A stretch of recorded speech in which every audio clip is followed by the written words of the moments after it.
Hi hello friends, welcome to mini cooking Tamil. சமைக்கவே தெரியாதவங்களுக்கு பேச்சுலர்ஸ்க்கு இன்றைக்கி செம்ம ஈஸியான டிஷ். இந்த டிஷ்ஷோட பேர் சோம்பேறி சிக்கன். இந்த சிக்கன் குழம்பு செய்யறதுக்கு ஜஸ்ட் 20 மினிட்ஸ் இருந்தால் போதும். ஈஸியாக சூப்பராக டேஸ்ட்டாக ரெடி பண்ணிடலாம். சரி வாங்க எப்படி செய்யலான்னு பார்க்கலாம். கல்லுப்பு மஞ்சள் போட்டு க்ளீன் பண்ணி வச்சுருக்க 1/2 kg சிக்கன், 2 மீடியம் சைஸ் தக்காளி குட்டி குட்டியாக சாப் பண்ணி வச்சுருக்கேன், வீட்டிலே ப்ரிப்பேர் பண்ண இஞ்சி பூண்டு பேஸ்ட் 1 டேபிள் ஸ்பூன், 3 பச்சை மிளகாவை சின்ன சின்னதாக சாப் பண்ணி வச்சுருக்கேன், 2 துண்டு பட்டை, 1 லவங்கம், 1 ஏலக்காய், 1 டேபிள் ஸ்பூன் சோம்பு, கடல் பாசி, 3 பிரியாணி இலை, கழுவி வச்சுருக்க கருவேப்பிலை கொத்தமல்லி 1 கைப்பிடி, 3 வெங்காயத்தை மீடியம் சைஸில் சாப் பண்ணி வச்சுருக்கேன். இந்த டிஷ்ஷோட மெயின் இன்க்ரீடியன்ட் சக்தி சிக்கன் மசாலா.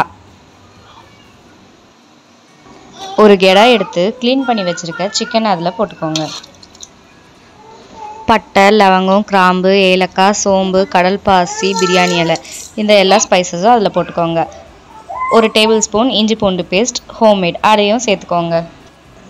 நறுக்கி வச்சுருக்க 3 பச்சை மிளகாவையும் சேர்த்துக்கோங்க. 3 வெங்காயத்தை மீடியம் சைஸில் கட் பண்ணி வச்சுருக்கதையும் சேர்த்துக்கோங்க. 2 தக்காளி குட்டி குட்டியாக சாப் பண்ணி வச்சுருந்ததையும் சேர்த்துக்கோங்க. கழுவி கட் பண்ணி வச்சுருக்க கருவேப்பிலை கொத்தமல்லி 1 கைப்பிடி அதையும் சேர்த்துக்கோங்க. சக்தி சிக்கன் மசாலா 1 டேபிள் ஸ்பூன், மிளகுத்தூள் 1 டேபிள் ஸ்பூன், வீட்டில் ப்ரிப்பேர் பண்ணி வச்சுருந்த குழம்பு மிளகாத்தூள் 1/2 டேபிள் ஸ்பூன், கடலை எண்ணெய் 1 குழி கரண்டி அளவு,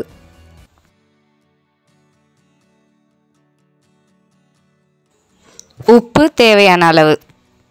கையை சுத்தமாக கழுவிட்டு இந்த எல்லா பொருளையும் ஒன்றா மிக்ஸ் பண்ணணும். கரண்டி யூஸ் பண்ணலாம், பட் நம்ம கையில் எல்லா பொருளையும் ஒன்றா சேர்த்து பிசையும் போது இன்னும் டேஸ்ட்டாக இருக்கும்.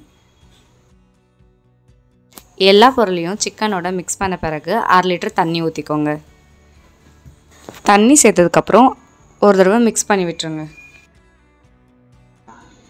அடுப்பு அப்படி இல்லைன்னா இண்டக்ஷனில் ஃபுல் ஸ்பீட் வச்சு ரெடி பண்ணி வச்சுருக்க சோம்பேறி சிக்கனை குக் பண்ண ஸ்டார்ட் பண்ணிடலாம். இந்த சிக்கன் வேகிறதுக்கே மொத்தம் 20 மினிட்ஸ் தான் ஆகும். இப்போது தட்டு போட்டு மூடி 10 மினிட்ஸ்க்கு அப்புறம் ஓப்பன் பண்ணி பார்க்கலாம்.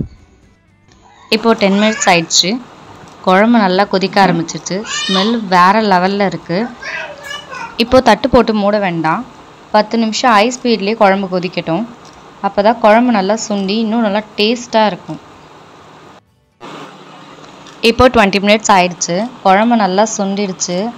பார்த்தாலே தெரியும் எண்ணெய் நல்லா பிரிஞ்சு வந்திருக்கு. இப்போது இதை நல்லா ஒரு தடவை கலரி விட்டுடலாம். அவ்வளோதான், சோம்பேறி சிக்கன் ரெடி. சிக்கன் செய்ய சோம்பேறித்தனமாக இருந்துச்சுன்னா சோம்பேறி சிக்கன் செய்யுங்க. வேலையும் மிச்சம், டைமும் மிச்சம். தேங்க்யூ.